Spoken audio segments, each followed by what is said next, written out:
जय जय श्रीमन्नारायण। मैं सीता श्रीनिवास।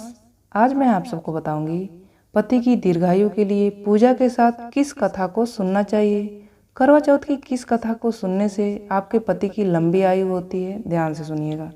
करवा चौथ के दिन यदि आप इस व्रत की संपूर्ण कथा का पाठ करती हैं तो जीवन में हमेशा सौभाग्य बना रहता है।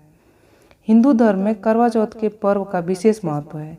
इस दिन सुहागिन स्त्रियां पूरे दिन निर्जला उपवास करके पति की लंबी उम्र की प्रार्थना करती हैं। ऐसा माना जाता है कि जो स्त्री श्रद्धापूर्वक व्रत और उपवास करती है उसकी सभी मनोकामनाएं पूर्ण होती हैं और पति की दीर्घायु का वरदान मिलता है।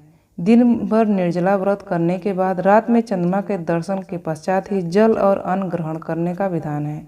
करवा चौथ के दिन पूजन के कई नियमों के में से एक इसकी कथा का पाठ करना है और सुनना है।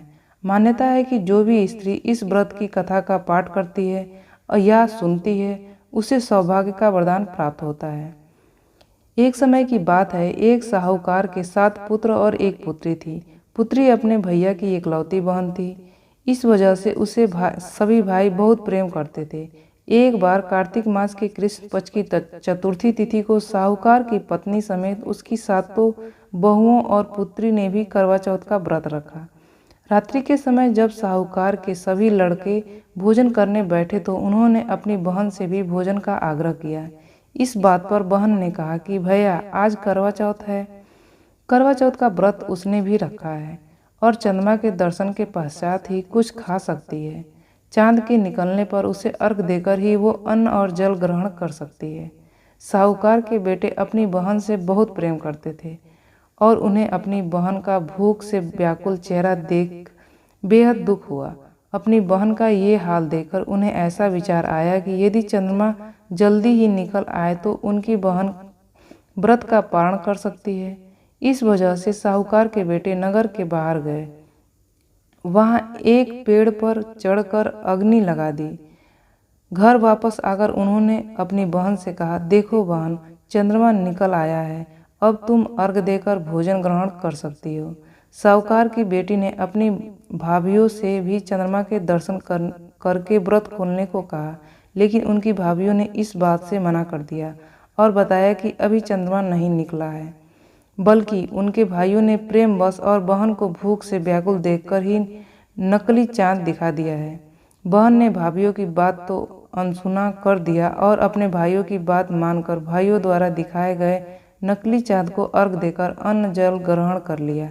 इस प्रकार बहन का करवा चौथ का व्रत भंग होने के वजह से भगवान श्री गणेश साहूकार की बेटी पर अप्रसन्न हो गए। गणेश जी की अप्रसन्नता के कारण उस लड़की का पति जल्दी ही बीमार हो गया और घर में बचा हुआ सारा धन उसकी बीमारी में व्यय हो गया। साहूकार की बेटी को जब अपने किए हुए दोषों का पता लगा तो उसे बहुत पश्चाताप हुआ। उसने गणेश जी से क्षमा प्रार्थना की और फिर से विधि पूर्वक चतुर्थी का व्रत शुरू कर दिया।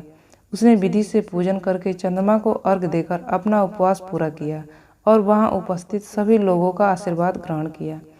साहूकार की निश्चल भक्ति और श्रद्धा को देखकर भगवान गणेश जी उस पर प्रसन्न हो गए और उसके पति को जीवन दान दिया। साथ ही उसे सभी प्रकार के रोगों से मुक्त करके धन संपत्ति और वैभव से युक्त कर दिया। करवा चौथ माता की जय। ये जानकारी आपको कैसी लगी? इस तरह की जानकारियाँ पाने के लिए आप इस चैनल को सब्सक्राइब कर दीजिएगा। आपका दिन शुभ हो, आपका दिन मंगलमय हो, इसी आशा और आशीर्वाद के साथ इस वीडियो को समाप्त करती हूँ। जय जय श्रीमन्नारायण।